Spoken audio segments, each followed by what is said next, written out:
Well, Ooh, we're, wow. yeah, wow. We got a whole new intro. Hmm. Uh, not just to this first ever live streaming for me. So um, I created the new intro, and I kind of like it. Um, You created any, it? yeah, Wow. Impressed. yeah, yeah. Well, it's pretty easy with the tools that they provide for you, you know. Hmm. Anyway, Eric, it's December 26th, the day after Christmas. Um, I want to talk about Christmas. And I want to ask you first, since you've been living in the Far East and in Chiang Mai, Thailand, um, I don't. That's not a Christian country, is it? Do they celebrate Christmas there? They don't celebrate Christmas as as Christmas, but to be honest, I went to this restaurant. It's a real American style food restaurant at one of the major malls in my city. And after the meal, I went walking with a friend of mine to some other event, and the streets were loaded with people. I would say maybe half Chinese, half Westerners, and it was very festival. It looked like a Christmas street, you know. So they the thing about Thais is that they like celebrating things, and they're not fussy about about what it is. So So it was a little. is there a tradition of gift giving at all? Not that I'm aware of. There may be some, but it's not like I don't think it's like it's like not a. Well, let's put it this way. The building where I have my apartment, I've been there for several years, and usually they've had a Christmas tree with boxes, underneath it. It's not real gifts, but it looks like gifts. And this year they didn't do it, so I don't know why. But they do have Christmas trees, and they do. This is sort of a semblance of it, but it's not anything like what you would experience in a Christian country, I think. Yeah. Well, here in Russia, uh, Christmas in the Orthodox tradition, and everybody here, just about the majority are Orthodox Christians, is January 7th. But I have Hmm. to tell you, I'm not sure the exact start date, but it was probably no later than December 1st. You started to see, in fact, it was American Thanksgiving. When I first saw it, um, we went for coffee at a really nice little coffee shop we like, and they had a Christmas tree, beautifully decorated, and they were playing American Christmas carols. And then what happens shortly thereafter, all of these little booths appear, temporary booths in public places, in parks, uh, in the central part of Yalta. They're selling Christmas ornaments, selling all kinds of Christmas kinds of things, Hmm. candy canes, you name it. They're selling it, and they're selling Christmas trees everywhere. The Christmas trees are really popular with people here. I was very surprised. My first Christmas year, I couldn't believe it, and we even bought a small one. Hmm. We bought one every year since, but this year we didn't. Uh, Hmm. we didn't really have room for it um, in our little tiny apartment. But people buy it and they decorate these trees, and you hear American Christmas carols going everywhere. Hmm. So it's really interesting. But the big holiday, and I mean big, is New Year's Eve, Hmm. all across Russia. At midnight, Putin will come on and address the nation. He always has a really heartfelt, encouraging, hopeful message for the Russian people. And not just Christians, he addresses it to all some 185 different ethnic groups. And Hmm. then immediately after that, fireworks. They go off everywhere. Moscow, it's incredible because in 5, 6 locations around the city, it's going off. Here in Hmm. Yalta, we look out the window from my wife's parents, where we'll spend New Year's Eve. You can see all of Yalta, and fireworks are going off everywhere, even in apartment buildings. They get up on the roof or out the window, and they're firing. It's really interesting. And they don't have a Santa Claus here, although you do see people sometimes dressed up with Santa Claus stuff. What they have is Daddy Frost and the Snow Maiden, and they're the ones that bring gifts to the children. But in spite of all of the preparations and the shopping, it's not like what we see in the United States. I mean, kids don't get, 10, 15 wrapped Christmas presents. They may get one or two gifts and maybe candy. Candy's a big thing to give. But anyway, so that's kind of how they do it here in Russia. They do observe Christmas. They all know the 25th is the Western Christmas. And, people are they're very diligent about sending Christmas wishes and greetings to their American friends or their friends in Europe, whatever. Now, contrast that, Eric, to Christmas back in the USA, where we were both born and raised. It's pure capitalism. And I have to say, it's capitalism here as well, but it's not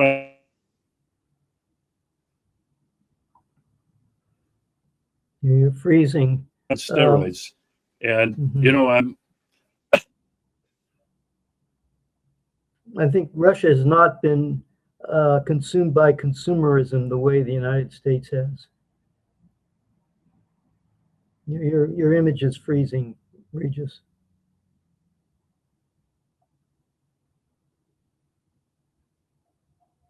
Well, I don't know why. We've got an unstable internet here, but we'll continue to go with it because, this is not just a test. It's my first attempt to do this. And I don't know what I could attribute the unstable internet to, except that there's tremendously high winds outside. And I don't know if that could be disturbing, the transmission lines, to and from the different providers to the home, because it's all, hardwired. Anyway, so that's Christmas. The thing about it is that, and I guess maybe this might be controversial to a lot of people, but a lot of people are waking up, especially with the Israeli genocide on Palestine. In fact, Jesus was a Palestinian. He wasn't a white guy. And, what's happened is Christianity, at least in the West, has made him their poster boy, a white Jesus and a white Mary and a white Joseph. That's really kind of hijacked who he really was. And anyway, I don't know what your thoughts on that are. You're born into a Jewish family, and you've been living in Thailand, and you were in China for a long time, and you practice and study Buddhism. What are your thoughts on a white Jesus? Well, I see a lot of Palestinians, and they have different skin colors, so it's hard to say, what is a real Palestinian. So, I don't know. Of course, when people adopt a deity, they make it look like themselves. That's just the way it is. So it's understandable that's the way they would do it. I mean, give him credit. At least he's not blonde, and Mary isn't a redhead. So at least you got to hand it in that to them. I don't know what to say. I think the main issue is that people, they have a belief system, and rather than adapting their belief system to reality, they adapt reality to where their belief system is. So that's the reason why Jesus appears to be a white guy rather than somebody with a darker skin. I mean, they're Arabs. There's a lot of Arabs who have relatively light skin, so. Yeah, but those images of Jesus were all created by Western European artists, probably mostly Italian. That's true. That's Anyway, so still on the topic of Christmas, Eric, I want to talk about our favorite creature, Donald Trump. Uh, you know, he announced on Christmas that he was going to bomb those ISIS scum in Nigeria. I mean, on Christmas, he announces it. Now, this is the peace president, okay? The guy who made fun of Obama and Bush and Biden for all their wars and all their killing. And here he is, and this isn't the only time, but he announces on Christmas that he's going to bomb these ISIS scum in Nigeria. The other part of his Christmas greeting was separate for this, but it was on Christmas.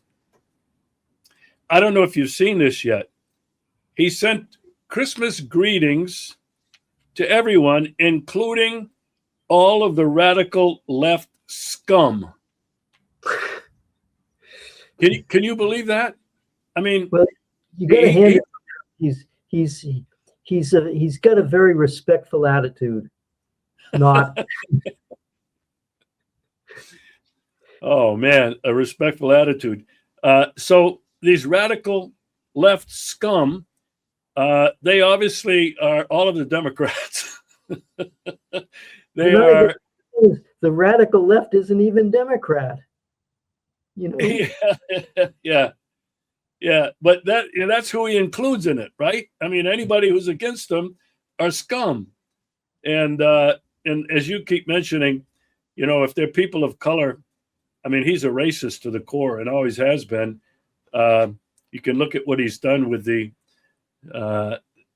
deportation of all these people from not only the Americas, but anywhere in the world. He's kicking them out of the country. Mm-hmm. It's really, to me, is really pitiful. It's like, you know, I wake up every day thinking he can't outdo himself, and yet he does. Uh-huh. With either his statements or his actions. And you know, he professes to be a Christian. He goes to religious service occasionally. I mean, it's photo ops, I'm sure. But then wearing a yarmulke, he declared himself as the first Jewish president. Do you remember him saying that? Yeah, I saw the clip of him and this guy, Mark Levin, who is a rabid Zionist, who puts his arm, it's like, talk about owned. You know, there's this Jewish Zionist, wealthy Jewish Zionist. He puts his arm around Trump. He's ours. He's ours. Yeah. You know, you're a Jew, aren't you? And he says, yeah, I'm a Jew. He completely owned. It's really pathetic. I mean, Eric, psychologically, this guy must be diagnosed under several illnesses. He has to be. What are your thoughts on Trump and kind of like what makes him up? What's going on inside of that head of his?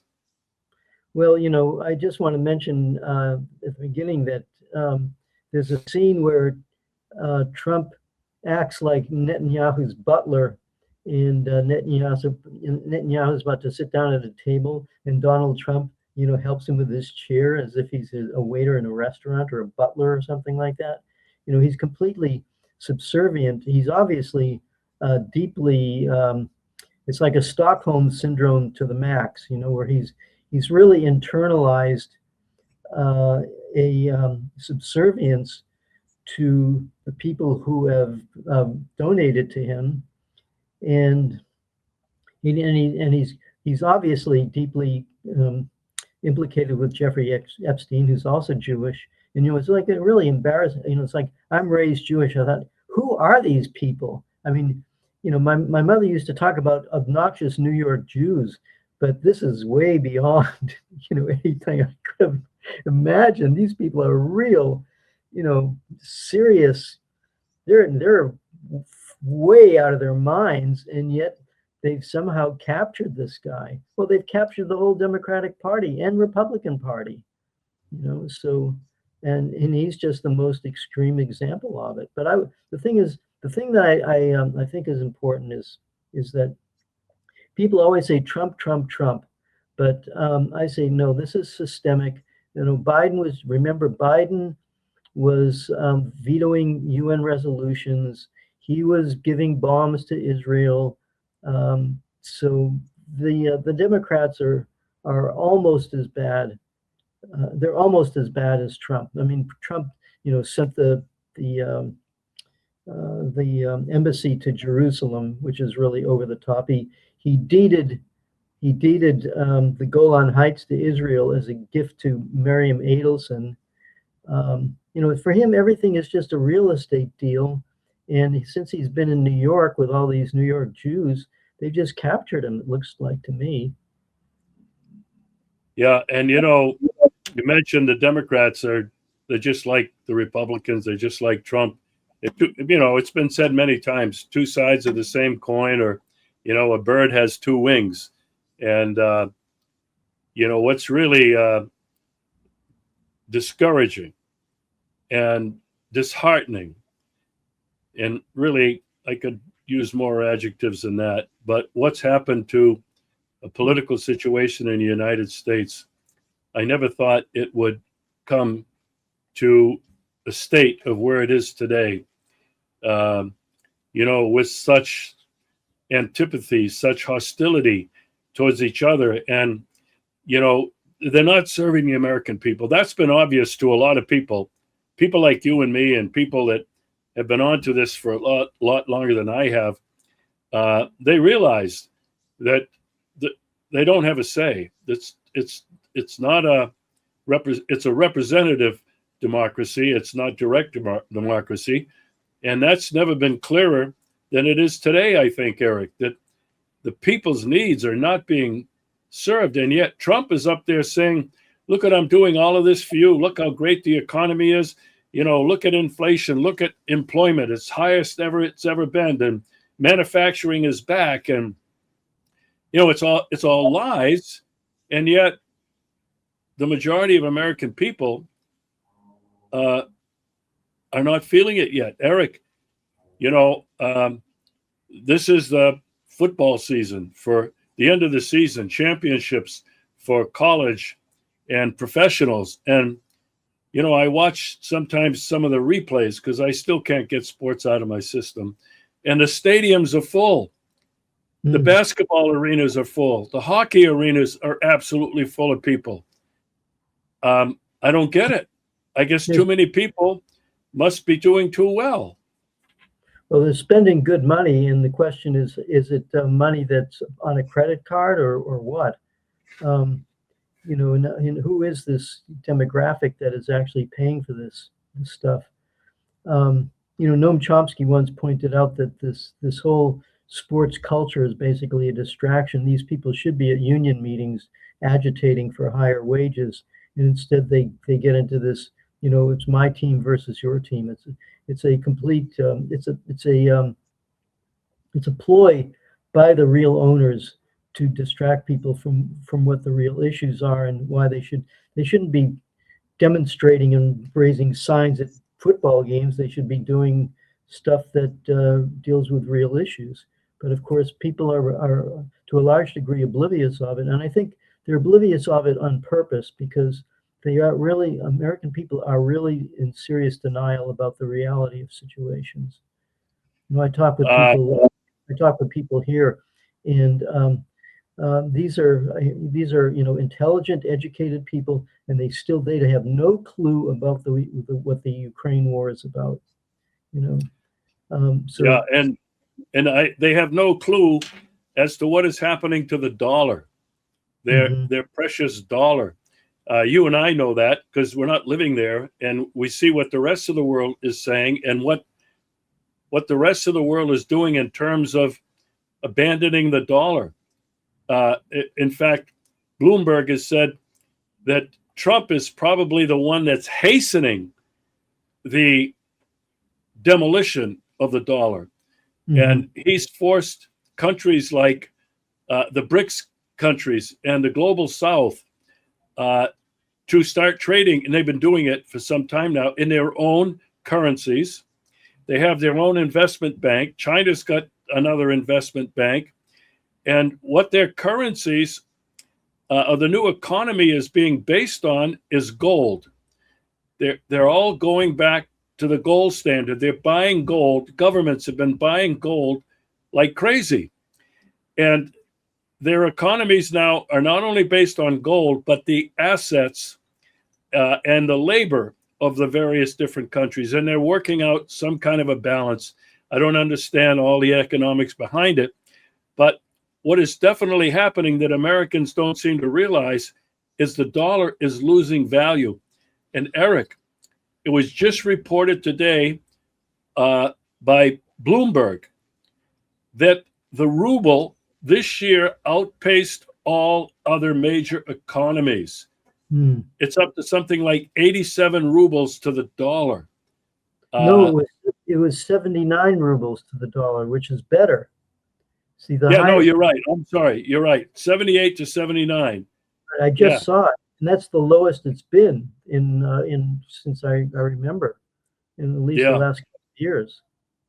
So old Mr. Trump, with all of his shenanigans, I guess has hoodwinked, if not the majority of American people, at least a very, very large chunk that still have enough dollars in their pockets or enough room on their credit cards to continue their own lifestyles. But I think, when you look at what's happening to the price of gold and silver, I've never been much into this, but gold is over $4,000 an ounce, and silver now in Shanghai, it was just reported, is up to $81 or $82 an ounce.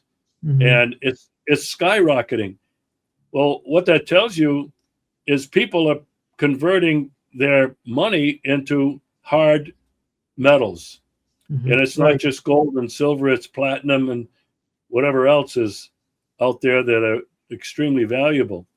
Mm-hmm. Anyway, here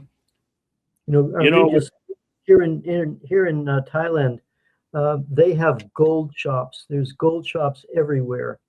And I just went to a local market, where you buy fruits and vegetables and meat and those kinds of things. And there's a lot of little stores where you can buy clothes. And these are not expensive. These are not, exclusive places. These are where the working class goes. But there must be at least 3 gold shops.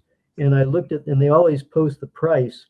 And it was over 66,000 Thai baht for 1 unit of gold, and that's a new high. When I first came here years ago, it was something like maybe 18, Thai baht to 1 unit. It's now 66, and this is a new high, which is also interesting to me because there's a lot of people who think about Bitcoin and the cryptocurrencies are going to be the thing, the next big thing. And yet they're kind of dawdling along, not doing very much, and gold keeps going up. Interesting. Yeah, and I've never been one that was keen about money and investing. Mm-hmm. The mother of my kids, when the kids were growing up, we began putting money into the stock market. And, I don't know what happened after all of that, but I never did invest in it. I never had much to invest in the first place. But, when I came, I don't mind telling this story because it has everything to do with what we're talking about, gold and silver. When I came here 6 years ago, I had $1,000 American dollars cash that I put in an envelope and stuck it in a drawer. And I never touched it. And, I'm thinking, that's really kind of stupid. If I just put it in a bank here, and the banks were giving really good interest rates for a while. Mm-hmm. In fact, I think one time, Sberbank, the biggest bank in Russia, it's the majority owned by the federal government, which means it's pretty safe. I think they were offering 25% interest on, like, if you put in a certain amount of money and you had to leave it in there. Hmm. Well, I didn't do that because I never was thinking in those terms of having to make money on my money. But Hmm. then a couple of my friends here um, had been investing in gold and silver for many years, and they said, it's gold and silver. Every time we met, every couple of weeks, they kept talking about how it's going out of sight, and they would send me these videos about all these major gold buyers and sellers and investors, and it's like they said, man, you got to take your $1,000 and invest it in silver. I couldn't afford gold, so silver. So I did, and when I invested it in October, it was at $47 an ounce. A couple of weeks later, it dropped to 46, and I used my credit card to get another $1,000. So I invested now $2,000, and in 2 months, Eric, it's risen to just about $80 an Wow. ounce. Wow. And the prediction is it's going to hit $100 an ounce by springtime. Hmm. Now, what I've learned is the reason that's happening is what we're talking about. The entire world is losing faith in the dollar. It's going fast. That the dollar is worth less and less and less all the time. And I think that should be a wake-up call to people in the United States. I mentioned to a friend of mine in the United States, Eric, I said, have you got investments in the stock market? And yeah, mutual funds or whatever. And I said, you got to look at silver. You got to look at silver because it's going out of sight. And I told him about my own experience. And he goes, nah, the dollar's really rock solid. I'm not really worried about it. And so I sent him a video. I hope he'll watch it. But anyway, what we're talking about really is what Trump is doing and what Bloomberg has just said. He is bringing about the total collapse of the United States dollar. Now, Eric, some other time we can delve into this on really what is going on, not only in the United States, but globally. It's not happening by accident. I think you and I both know that. But we'll save that for another time. I want to, pardon me. I want to go back now to Israel and Donald Trump. Okay. And by the way, we've got 4 people viewing this live. It's Great. being live on Facebook, YouTube, and X. Oh, I've got a bad cough. And we've got somebody here is a new friend, Arsenal Trill. He's made a number of comments. He seems to be very much aware of Trump and what's going on with the dollar and the stock market. So I wanted to give a shout out to him or her. I don't know. Got a bad cold.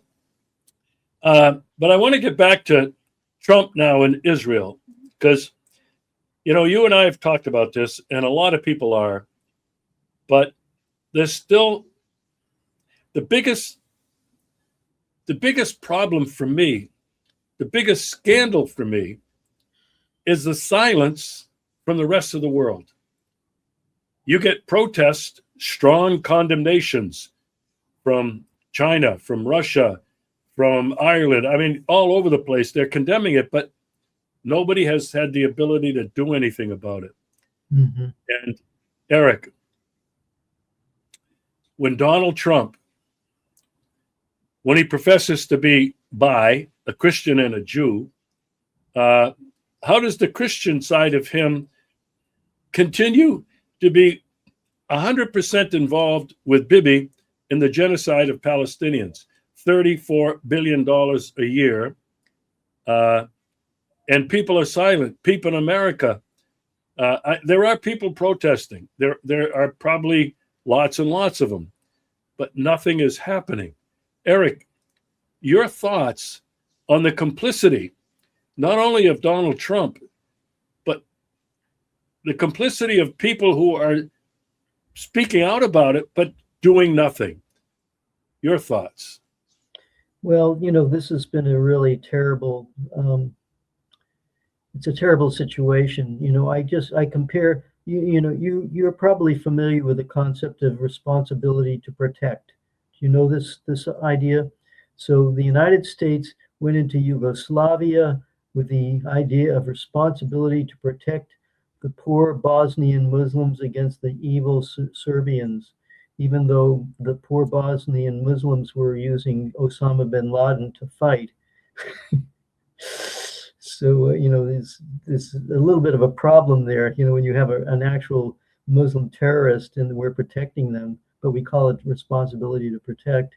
And then you had the Libyan situation where, again, we had Hillary Clinton talking about distributing, Gaddafi was distributing Viagra to, 20-year-old guys who really don't need Viagra to rape women.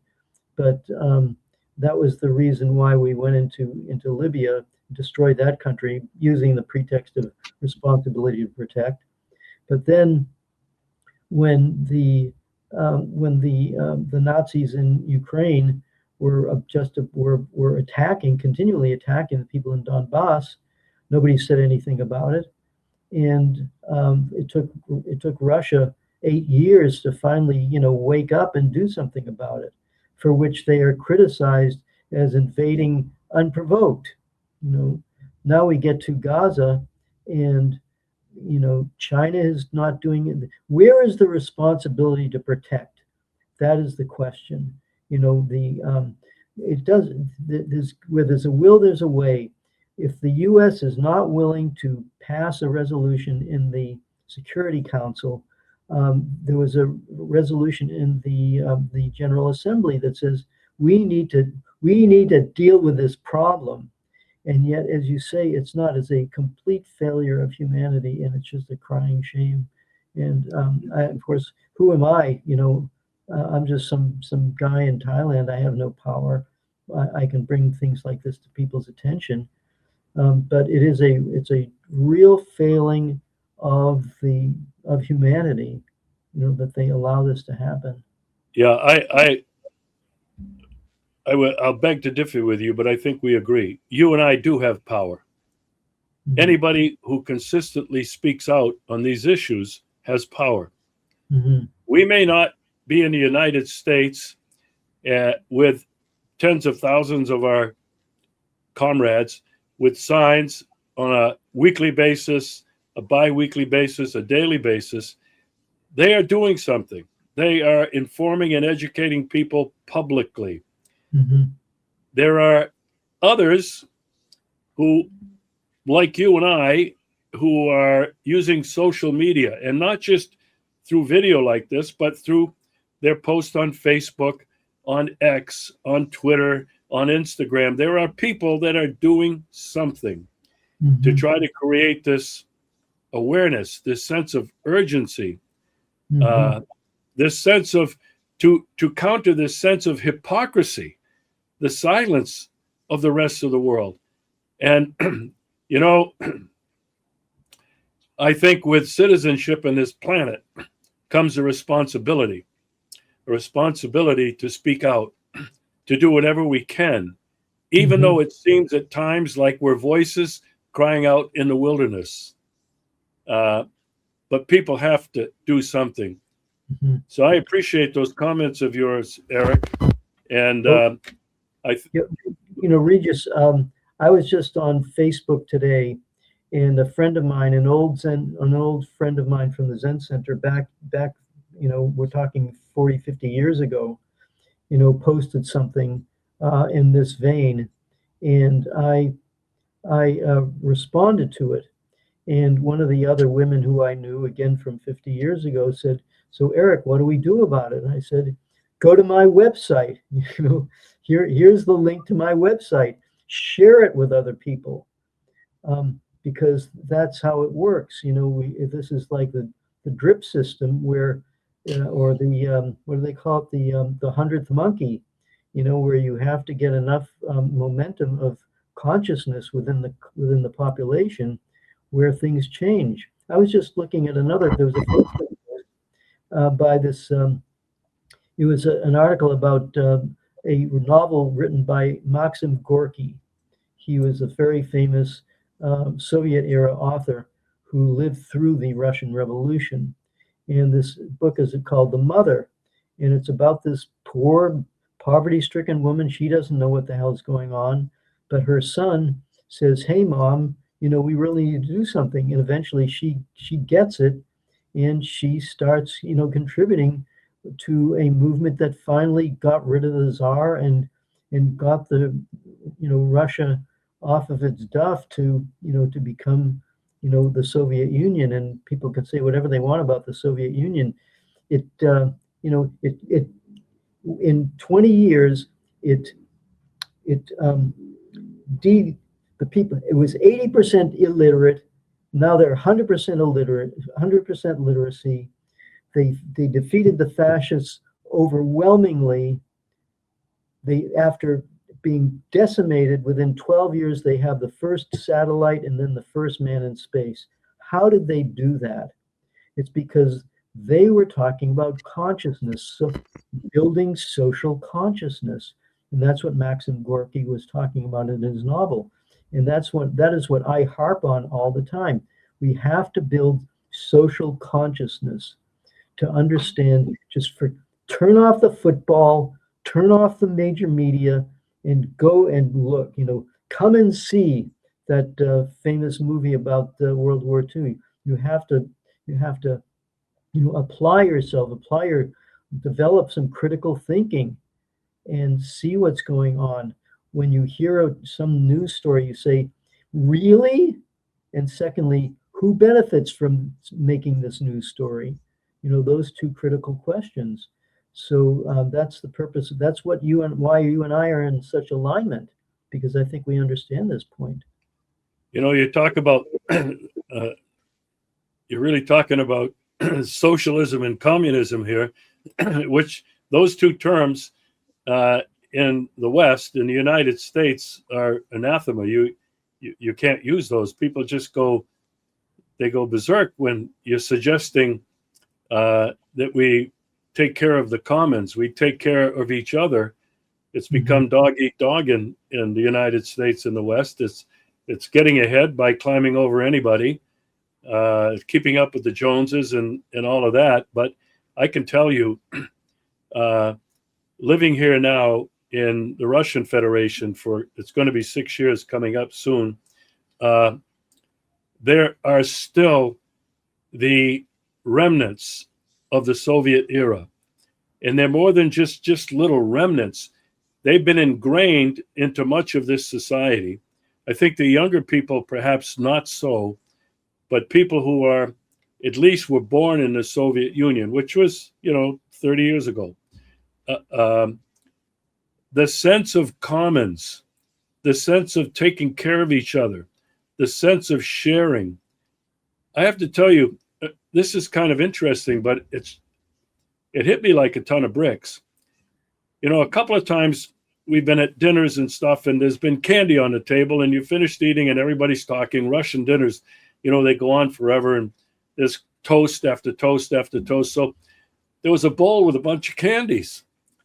And so I grabbed one, I opened it, and I ate it, and it was like, well, I was reprimanded, scolded later by my wife. He said, "You just don't do that here." He said, "Well, what do you mean? It was on the table and, people are eating food, picking whatever they want. I figured the candy was there. I could pick and eat the candy." And she said, "You don't understand. If you have a piece of candy, you always share it. Now, you could have taken the whole bowl of candy and offered everybody a piece of candy, but you didn't. You just took one and you ate it." Well, that wasn't the first time. The next time, in our very apartment, there was some candy and chocolate candy, and it was like filled with rum or whiskey or something or other, and it's very expensive stuff. And people here, they enjoy good chocolate. So I took one of these candies, opened it. We were sitting at the table, and I ate the whole thing. And I was reprimanded sternly, again, by my wife. And she said, "You share it. We always share." She said, "When we were little kids, if there was one piece of candy, we would cut it up into tiny pieces so everybody could have a piece." Mm-hmm. And you know what that did? That impressed upon me this sense that these people have of sharing, taking care of each other, of not being selfish. And Eric, I have to tell you, and I'm happy to mention this. Only a few times have I done it in my shows. The sense of commons here is extraordinary. I've never seen it anywhere else. You've been here many times. Moscow, clean as a whistle. Yalta, old, very old, clean as a whistle. Oh, you can find places where drunks have thrown bottles and trash, whatever. But in the neighborhoods, in the apartment blocks like mine, the old people, old babushkas who are maybe in their 80s, maybe even 90s, are out there with a broom, sweeping the leaves away from the front of the apartment. Another old babushka with a bucket of water and a rag is cleaning the steps of our five-floor apartment buildings. Mm-hmm. You see this all the time. Mm-hmm. And Eric, when you mention that we have to become, and when I say we, I don't mean just people in America in the West, but around the world, have got to rediscover that sense of the commons, that sense of community. We are a world community of brothers and sisters, really. And Eric, I go back to the Native American, and I think it's probably characteristic of all indigenous peoples, their understanding of their relationship with the earth and with each other, with the animals, with the plants, that everything populates it. And they had a deep respect for all of that. And you know, it's not in modern day religion. I think it's in what the Native Americans, who didn't have a religion, but they had a spirituality, a spiritual awareness of the Creator and everything in it. And I think if we can only discover that as humans, we can discover what it means to be really human. Mm-hmm. Anyway, that's a lot of philosophizing. And well, you know, the picture of the Last Supper, what were they doing with the bread? They didn't. It wasn't slices in a bowl. It was a loaf of bread. Somebody takes a chunk, they pass it on to the next person. They take a chunk of it. It's one loaf of bread, and they share the whole loaf of bread. And so that's an example of it. That's a thing. Regis, is that people don't realize that there's something you could call it the perennial philosophy, where this whole philosophy of individualism is an aberration of what humanity is really about. In Buddhism, there's this idea of universal good, which means that sentient beings are saving sentient beings. You're not the one. You're not trying to save yourself. We are saving everybody together.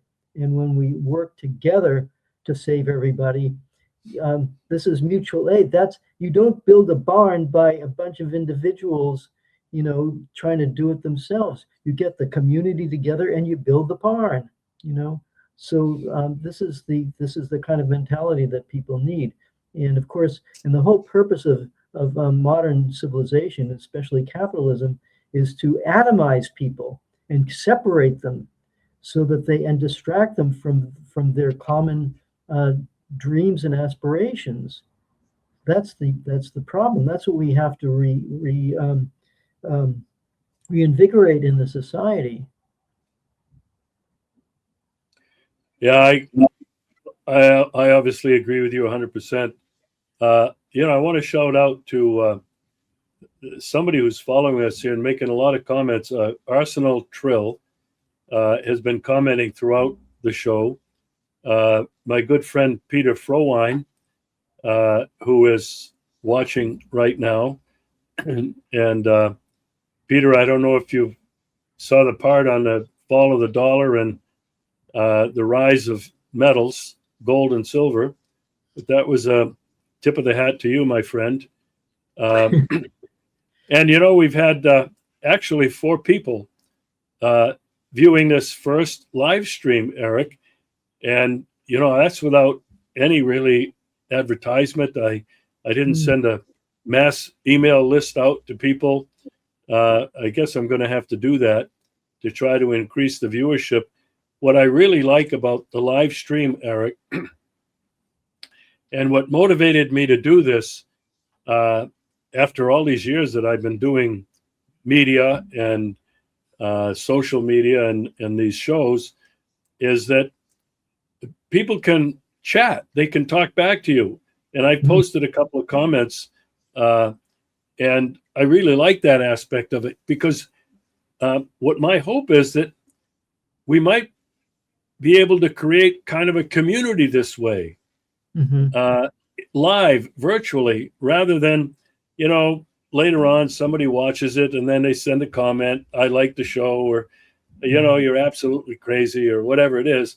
This is really great. And I'm really hoping that this can grow. And I would like to point out that I'm going to continue doing this on a regular basis. I'll be doing some additional shows in the next couple of days that will be recorded and then published later. But I'm going to transition to doing nothing but live stream. I think it's the best way to go. The other thing that I'm looking forward to do, Eric, and you'll definitely be a part of it. I was on the final edition of Dr. Wilmer Leon's Connecting the Dots podcast. He could no longer continue because he said he couldn't afford it.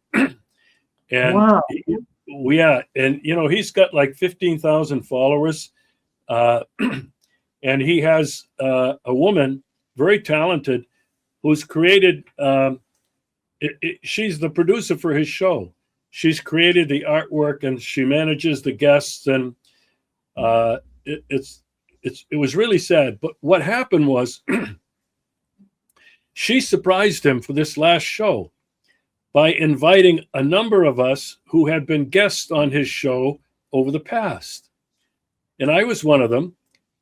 Together with, I think at one point there were nine of us that had joined the live stream.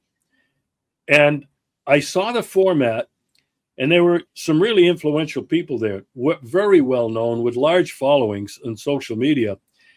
And I loved the dynamic of it, because Dr.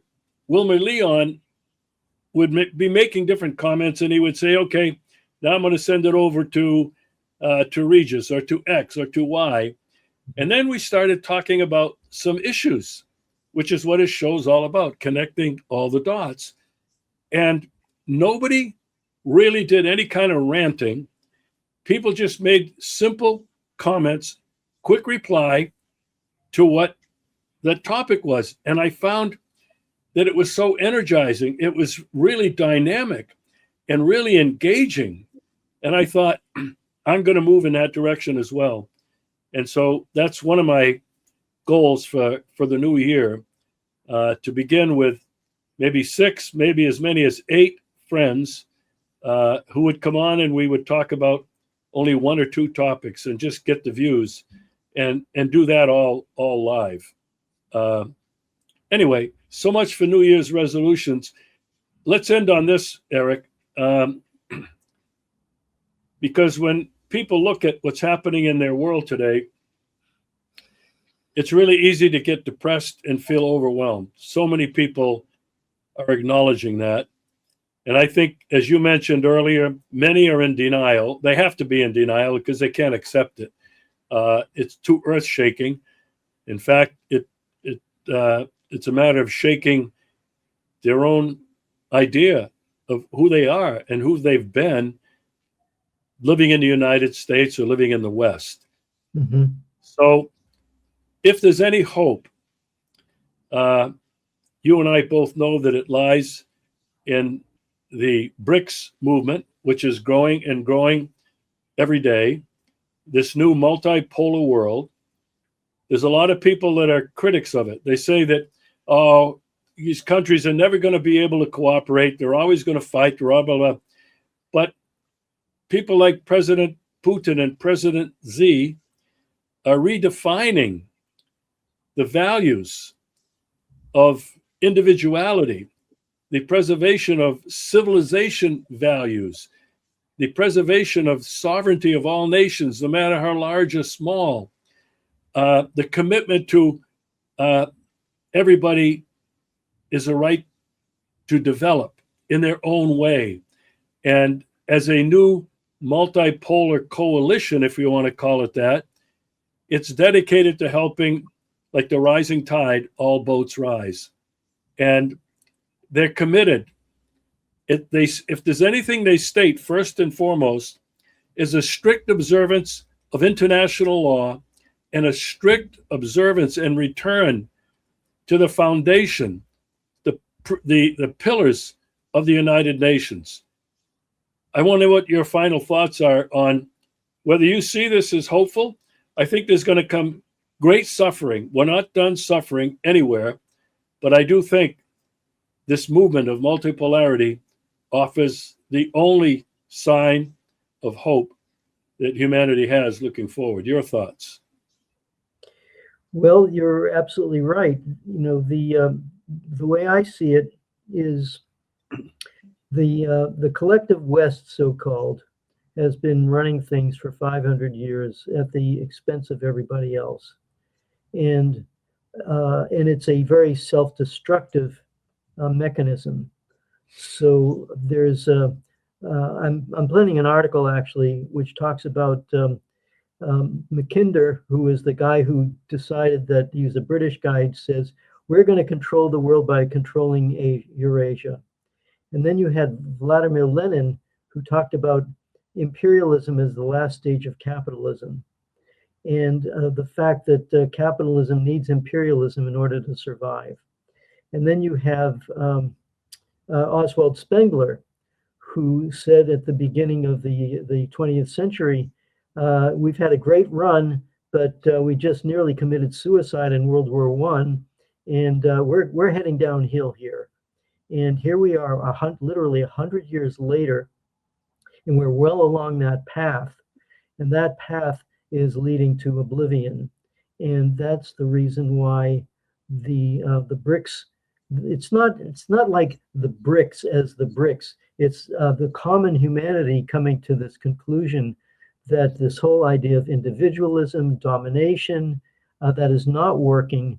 And if we're going to survive as a planet, we have to start setting aside our individual differences, learning how to cooperate, and helping each other. And because we do have common values. When I talk about religions, Muslims use prayer beads, Catholics use prayer beads, Buddhists use prayer beads. They all bow. So what are they? So who cares what your particular idea is? You have this inherent understanding of how do you develop your spirituality, and so that's just one example of it. So yes, as a raised Roman Catholic, I'm very familiar with the rosary, the prayer beads. Right. And Eric, I can't reach them now, but I have two of them up here, Russian prayer beads that so many people have. I haven't started. There you go. Can't see it. There it is. There it is. Wow. That's a long one. Anyway, Eric, listen, this has been really enjoyable, as it always is, talking with you. Can't thank you enough for taking the chance to come on this experiment, this first ever live stream for me. We've had as many as 8 viewers, which, wow, that's a record, Eric. My first live stream had 8 viewers, and a couple of people actually went out of their way to chat and say hello. encourage everybody else who's on there to check us out the next time. It'll be coming up pretty soon. And Eric, you're going to be a regular on this. Great, thank you. I won't feel irrelevant anymore.